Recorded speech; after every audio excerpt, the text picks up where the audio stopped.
السلام علیکم ورحمۃ اللہ. الحمد للہ رب العالمین والصلاة والسلام على سید المرسلین اما بعد. وقد قال اللہ تبارک وتعالی فی القرآن المجید والفرقان الحمید. اعوذ باللہ من الشیطان الرجیم. بسم اللہ الرحمن الرحیم. الذين يأكلون الربا لا يقومون إلا كما يقوم الذي يتخبطه الشيطان من المس ذلك بأنهم قالوا إنما البيع مثل الربا وأحل الله البيع وحرم الربا وقال أيضا يمحق الله الربا ويربي الصدقات وقال أيضا يا أيها الذين آمنوا اتقوا الله وذروا ما بقي من الربا إن كنتم مؤمنين. وقال النبي صلى الله عليه وسلم درهم ربا يأكله رجل وهو يعلم أشد من 36 زنية رواه ابن ماجہ. محترم بزرگوں اور دوستوں، آج کے اس دور جدید میں جبکہ سائنس کافی ترقی کر چکا ہے، یعنی سائنس کے ترقی اور عروج کے باوجود دنیا کے بڑے بڑے ممالک کی معیشت آج تباہی کے دہانے پر ہے. دنیا کے بہت سے بڑے بڑے بینک دیوالیہ ہو گئے، بہت ساری کمپنیوں نے اپنا وجود ختم کر دیا، جس کے نتیجے میں ہزاروں لاکھوں انسان بے روزگار ہو گئے. اور آج بھی اس دور میں بھی بہت سارے ایسے غریب مفلس لوگ اس دنیا کے اندر موجود ہیں کہ جن کے گھروں میں 2 وقت کا چولہا نہیں جل پا رہا ہے.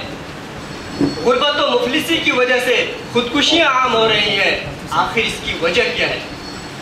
اس کا سب سے بڑا ذمہ دار اور اس کی سب سے بڑی وجہ موجودہ نظام معیشت کا ایثار، قربانی، اخوت، ہمدردی اور انسانی اقدار سے خالی و عاری ہونا ہے. بزرگوں اور دوستوں، کسی نے آج معیشت کو حصول دولت کا محض ذریعہ قرار دے کر اس کے اخلاقی پہلوؤں کو نظر انداز کیا، تو کسی نے انٹریسٹ اور سود کو اپنی معیشت کا جز بنا کر غریبوں کا استحصال کیا. آج یورپ کا نظام معیشت ہو، مشرق و مغرب، شمال و جنوب، دنیا کے کسی بھی ملک کا نظام معیشت ہو، وہ بالکل انسانی اقدار سے خالی ہے. ان کے یہاں انسانی اقدار کی کوئی جگہ نہیں ہے. ان نظاموں نے مفلسی، بے روزگاری اور غربت کو ختم کرنے کے بڑے بڑے دعوے تو کیے، لیکن غریب، مفلس اور یتیم و مفلسوں کو ہمیشہ ہر موڑ پر تنہا چھوڑ دیا گیا. موجودہ نظام معیشت کا جائزہ صرف آپ ایک مثال سے لگا سکتے ہیں کہ کچھ دنوں قبل وال اسٹریٹ، امریکہ کے اندر وال اسٹریٹ پر مظاہرہ کرنے والوں نے وہ جو مظاہرہ کر رہے تھے، ان کا نعرہ یہ تھا کہ امریکہ کی دولت کا 99% حصہ صرف 1% سرمایہ داروں کے ہاتھ میں ہے، جبکہ وہاں کی 99% آبادی کے پاس صرف امریکہ کی 1% دولت ہے. اور وہ یعنی وہاں کے 99% لوگ یا تو غربت و افلاس کی زندگی گزار رہے ہیں، یا وہ مزدور ہیں، یا بس کسی طریقے سے ان کا کام چل رہا ہے. بزرگوں اور دوستوں، جب نظام معیشت اس ظلم اور ناانصافی پر مبنی ہوگا تو پھر غربت تو عام ہوگی، مفلسی تو عام ہوگی. پھر بزرگوں اور دوستوں، اسلام نے زندگی کے تمام گوشوں میں اور زندگی کے تمام پہلوؤں میں بہترین انسانوں کی رہنمائی کی ہے. اسلام نے دنیا کو ایک بہترین نظام معیشت دیا ہے، ایک ایسا نظام معیشت کہ جب بھی، جس وقت میں بھی اور جس دور میں بھی اس نظام کو نافذ کیا گیا تو دنیا کا عالم یہ تھا کہ پورے ملک کے اندر ایک بھی زکوٰۃ وصول کرنے والا نہیں تھا. یعنی کوئی صلاحیت تھا ہی نہیں کہ جس کو زکوٰۃ دیا جا سکے. میرے بزرگوں اور دوستوں، اور کیوں نہ ہو کہ اللہ کے نبی صلی اللہ علیہ وسلم نے بعثت سے قبل حضرت خدیجہ الکبریٰ ام المومنین کے مال تجارت کو فروخت کر کے، امانت کے ساتھ فروخت کر کے دنیا کو یہ ایک واضح پیغام دے دیا تھا کہ لوگوں، میں دنیا کے اندر ایک ایسا فلاحی معاشرہ، ایک ایسے فلاحی معاشرے کی بنیاد رکھنے جا رہا ہوں کہ دنیا کے اندر اس کی مثال نہیں ہوگی. گویا اللہ کے نبی صلی اللہ علیہ وسلم نے تصور تصور امانت پر تجارت کی بنیاد رکھ کے دنیا کو ایک آفاقی پیغام دیا اپنے عمل کے ذریعے کہ اگر امانت کی رعایت کی جائے، صرف امانت کے تصور کی مکمل رعایت کر لی جائے معیشت کے اندر، تو جتنی بھی قباحتیں ہیں تجارت کے اندر، معیشت کے اندر، خواہ وہ رشوت کے قبیل سے ہو، بدعنوانی کے قبیل سے ہو، غصب کرنے کے قبیل سے ہو، تمام کی تمام قباحتیں اور برائیاں ختم کی جا سکتی ہیں۔ میرے محترم بزرگوں اور دوستوں، سود ایک وبا ہے، سود ایک لعنت اور ایک فریب ہے۔ سود نے ان غریبوں کو غریب تر بنا دیا اور امیر تر ہوتے چلے جا رہے ہیں۔ اسی لیے اسلام نے جو نظام معیشت دنیا کو دیا ہے، اس کے اندر اخلاقی اقدار کی اس قدر جگہ رکھی ہے کہ اس کی رعایت اگر کر لی جائے تو پھر وہ دور لوٹ آئے گا کہ پورے ملک کے اندر ایک بھی زکوٰۃ کا مستحق نہیں ہوگا۔ اللہ تبارک و تعالیٰ نے سورۃ المعارج کے اندر فرمایا والذین فی اموالہم حق معلوم للسائل والمحروم، کہ لوگوں امراء کے مالوں کے اندر غریبوں کا حق ہے، حق فرمایا۔ نیز اللہ تبارک و تعالیٰ نے معاشی اور معیشت کی بنیادی اصول کی طرف اشارہ کرتے ہوئے فرمایا یا ایھا الذین آمنوا لا تأکلوا الربا یا ایھا الذین آمنوا لا تأکلوا اموالکم بینکم بالباطل الا ان تکون تجارۃ عن تراض منکم، کہ لوگوں دوسرے کے مالوں کو غلط طریقے سے نہ کھاؤ۔ نیز زکوٰۃ کو فرض کر کے ایک ایسا اصول بنا دیا معیشت کے اندر کہ جس کی وجہ سے ایک طرف تو غریبوں کی داد رسی ہوگی، غریب اور مفلسوں کو اس سے مدد ملے گی، تو دوسری طرف زکوٰۃ کا اصول انسانوں کو اس بات پر مجبور کرے گا کہ وہ اپنے مالوں کی ذخیرہ اندوزی نہ کرے۔ ظاہر سی بات ہے کہ اگر کسی شخص کے پاس 1 لاکھ رقم ہے، اگر وہ اس کو تجارت میں نہیں لگاتا ہے، معیشت میں نہیں لگاتا ہے، تو اس کو ہر سال 2500 روپے اس میں سے زکوٰۃ دینے پڑیں گے۔ اگر وہ نہیں لگائے گا تو اسی طریقے سے ہر سال دینے پڑیں گے۔ گویا اس کو دیکھ کر وہ شخص مجبور ہوگا کہ اس مال کو تجارت میں لگائے۔ جب وہ تجارت میں لگائے گا تو اس کی وجہ سے اور دیگر سینکڑوں لوگ بھی اس سے مفید ہوں گے، دیگر لوگ بھی اس سے تجارت کریں گے، مزدوروں کو مزدوری ملے گی۔ بزرگوں اور دوستوں، اصل معاملہ یہ ہے کہ آج وسائل محدود ہیں اور خواہشات لامحدود ہیں۔ اللہ کے نبی صلی اللہ علیہ وسلم نے انسانوں کی خواہشات پر بند لگانے کے لیے فرمایا کہ اوپر والا ہاتھ نیچے والے ہاتھ سے بہتر ہے، یعنی جو شخص خرچ کرتا ہے وہ اس شخص سے بہتر ہے جس پر خرچ کیا جائے۔ وہ اللہ کے نبی صلی اللہ علیہ وسلم نے انفاق اور خرچ کرنے کی ترغیب دے کر خرچ کرنے کی ترغیب دی۔ یہ جو چند ذرعی اصول میں نے بیان کیے قرآن و حدیث سے، آپ تصور کیجئے کہ اگر دنیا کے کسی بھی معیشت کے اندر، دنیا کے کسی بھی معاشی نظام کے اندر ان ذرعی اصولوں کی رعایت کی جائے تو پھر اس ملک کی معیشت کا کیا عالم ہوگا۔ میرے محترم بزرگوں اور دوستوں، چونکہ سود ایک لعنت ہے، سود موجودہ معاشی نظام کی تباہی کا اصل ذمہ دار ہے، اسی لیے اسلام نے اس پر اتنی ہی سخت پابندی لگائی ہے۔ چنانچہ اللہ تبارک و تعالیٰ نے اس پر ایسی سخت وعید، سود خوروں پر ایسی سخت وعید نازل کی ہے کہ کسی بھی جرائم پر اس قدر سخت وعید نازل نہیں فرمائی۔ اللہ تبارک و تعالیٰ فرماتے ہیں یا ایھا الذین آمنوا اتقوا اللہ وذروا ما بقی من الربا ان کنتم مؤمنین فإن لم تفعلوا فأذنوا بحرب من اللہ ورسولہ، کہ لوگوں سود کو چھوڑ دو، اگر سود کو نہیں چھوڑو گے تو اللہ اور اس کے رسول کی طرف سے اعلان جنگ سن لو۔ نیز قرآن کریم کی دوسری آیت میں اللہ تبارک و تعالیٰ فرماتے ہیں الذین یأکلون الربا لا یقومون الا کما یقوم الذی یتخبطہ الشیطان من المس، یعنی قیامت کے دن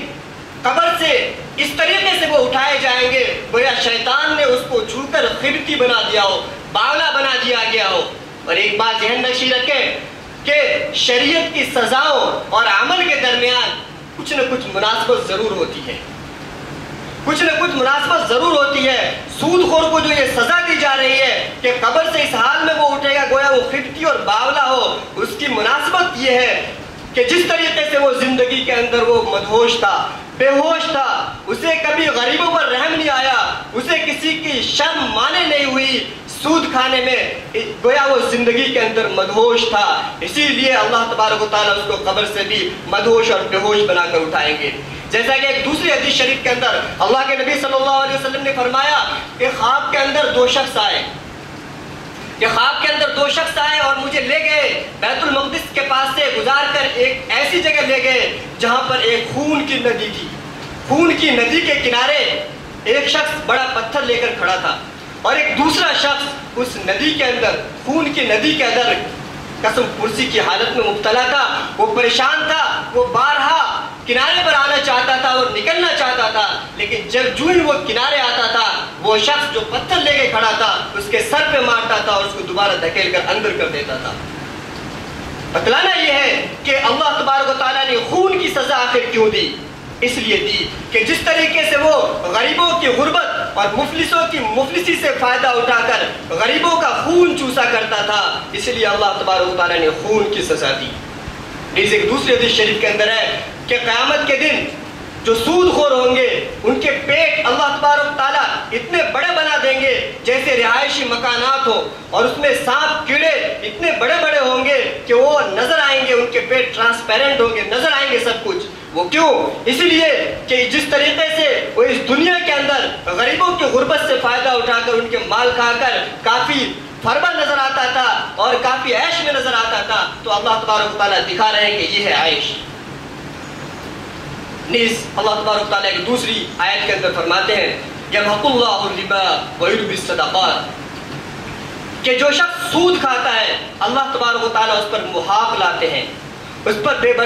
برکتی لاتے ہیں، اس کے اندر اس کے مالوں سے کوئی فائدہ نہیں ہوتا۔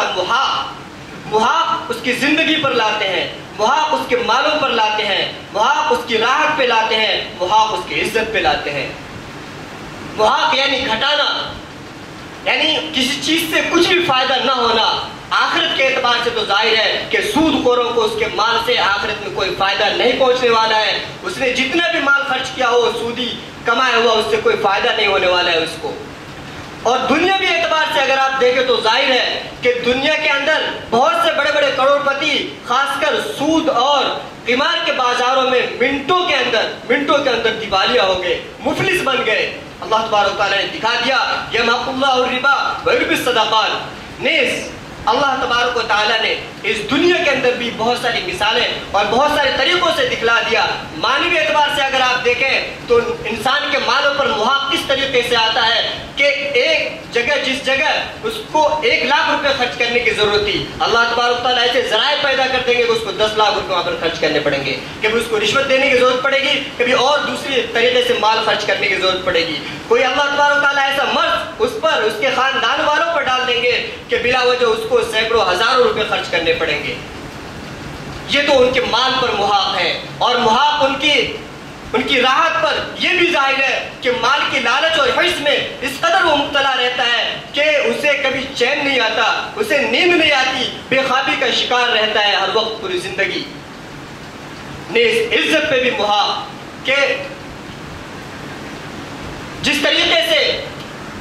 ملک شام کے اندر یہودی اور ہندوستان کے اندر بنیے ہیں، اگر ان کی تاریخ سے آپ واقف ہو تو معلوم ہوگا کہ گو ان کی تجوریاں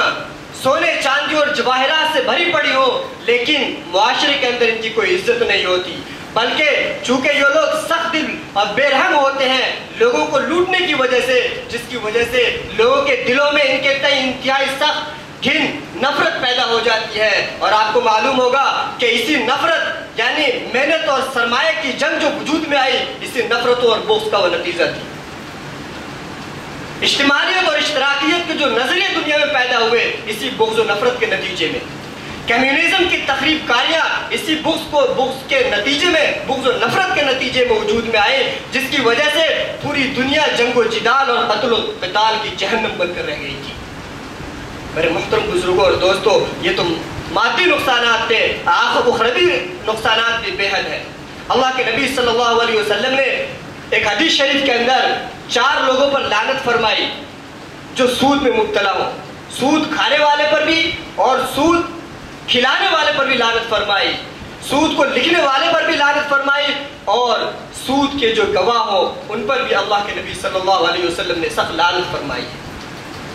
میرے محترم بزرگوں اور دوستوں، سود کی قباحت کا آپ اندازہ ایک حدیث شریف سے لگا سکتے ہیں کہ اللہ کے نبی صلی اللہ علیہ وسلم نے فرمایا کہ اگر کوئی شخص سود کھاتا ہے تو سود کھانے کی وجہ سے اگر اس نے جان بوجھ کر کھایا ہے تو اتنا بڑا گناہ ہے، گویا 36 زنا سے بڑا گناہ ہے، 36 مرتبہ زنا کرنے سے سخت گناہ ہے۔ اور ایک حدیث شریف کے اندر فرمایا کہ سود کی 90 قباحتیں ہیں، 90 قباحتیں، جس میں سے سب سے ادنا درجے کی قباحت یہ ہے کہ وہ شخص اپنے ماں کے ساتھ زنا کرے۔ یہاں پہ آپ غور کریں کہ اللہ کے نبی صلی اللہ علیہ وسلم شیریں زبان تھے، شگفتہ بیان تھے۔ آپ جب تکلم کرتے تھے، جب آپ بات کرتے تھے تو ایسا معلوم ہوتا تھا جیسے زبان مبارک سے پھول جھڑ رہے ہوں، لیکن اس کے باوجود آپ صلی اللہ علیہ وسلم نے اتنا سخت جملہ استعمال کیا کہ کوئی شخص ماں کے ساتھ زنا کر رہا ہو، آپ اندازہ لگا سکتے ہیں کہ شریعت کے اندر سود کتنی شنیع اور کتنا قبیح عمل ہے۔ میرے محترم بزرگوں اور دوستوں، جب سے مغربی ممالک نے اس دنیا کی معیشت پر قبضہ کیا ہے، ان یورپی دلالوں نے جب سے اس معیشت پر قبضہ کیا ہے، ان بنیوں اور ان یہودیوں کے اس کاروبار کو اتنی وسعت دی کہ لوگوں کے ذہنوں سے اس سود کی قباحت بھی ختم ہو گئی۔ پہلے کسی بھی معاشرے کا ہو، کسی بھی مذہب کا ماننے والا ہو، سود کو وہ ایک گھناؤنا عمل ہی سمجھتا تھا، ایک استحصالی نظام ہی سمجھتا تھا سودی کاروبار کو، لیکن آج ایسا نہیں رہا۔ یہ عجیب بات ہے کہ آج بہت سارے ناہنجار تو یہ کہنے پر مجبور ہو گئے کہ سود نظام معیشت کی ریڑھ کی ہڈی ہے، نظام معیشت کی ریڑھ کی ہڈی ہے۔ حالانکہ صحیح تجزیہ نگاروں کا، آج بھی یورپین مفکرین جو صحیح نظریے کے مالک ہیں، ان کا ماننا ہے کہ سود ریڑھ کی ہڈی نہیں نظام معیشت کے لیے، بلکہ اس ریڑھ کے اندر پیدا ہونے والا ایک ایسا کیڑا ہے جو پوری معیشت کو کھائے جا رہا ہے اور اس وقت تک کھاتا رہے گا جب تک اس کو نکال نہ لیا جائے۔ میرے محترم بزرگوں اور دوستوں، میں اپنی بات کو ختم کرتا ہوں صرف ایک آخری پیغام کے ساتھ کہ جب کسی معاشرے کے اندر یا کسی بھی جگہ کوئی بیماری عام ہو جائے، وبا کی شکل اختیار کر لے، تو وہاں کے ڈاکٹروں کی کیا ذمہ داری بنتی ہے؟ وہاں کے ڈاکٹروں کی یہ ذمہ داری بنتی ہے کہ وہ حتی المقدار یہ کوشش کرے، حتی الوسع یہ کوشش کرے کہ اس مرض کو ختم کر دے، چاہے جتنا وقت لگے، یا تو اس مرض کو ختم کر دے یا علاج کرتے کرتے اپنی جان دے دے۔ اگر کوئی ڈاکٹر ایک عرصے تک علاج کرنے کے بعد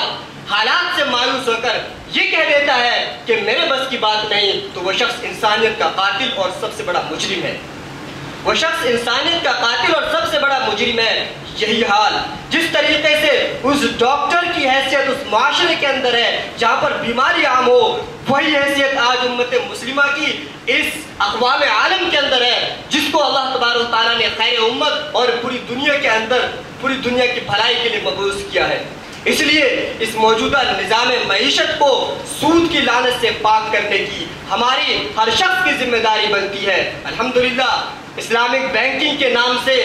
جو کوششیں ہو رہی ہے وہ اس سلسلے میں ایک بہترین پیش رفت ہے۔ ہمیں ہر جگہ اس آواز کو بلند کرنی چاہیے، خاص کر ہندوستان کے اندر جہاں پر Rajan committee on banking sector جس کو گورنمنٹ نے بنایا تھا، اس نے ریکمینڈ کیا، یہ مشورہ دیا حکومت کو کہ یہ ہندوستان جہاں پر 154 ملین مسلمز رہتے ہیں اور وہاں کی ایک بہت بڑی تعداد جو مروجہ بینک ہے ان سے وہ بائیکاٹ کرتے ہیں صرف اس لیے کہ وہاں پر سودی نظام ہے۔ اگر اس ہندوستان کے اندر انٹرسٹ فری بینکنگ کا قیام عمل میں آئے تو ہندوستان کی معیشت بھی آگے بڑھے گی اور یہاں کے جو لوگ ہیں انہیں بھی پورا حق ملے گا یہاں کے نظام میں رہنے کا۔ لہذا ہم میں سے ہر شخص کی ذمہ داری ہے اس آواز کو ہر جگہ بلند کریں کہ ہندوستان کے اندر انٹرسٹ فری سسٹم ہونے چاہیے۔ اور یقین جانیے کہ اگر آج بھی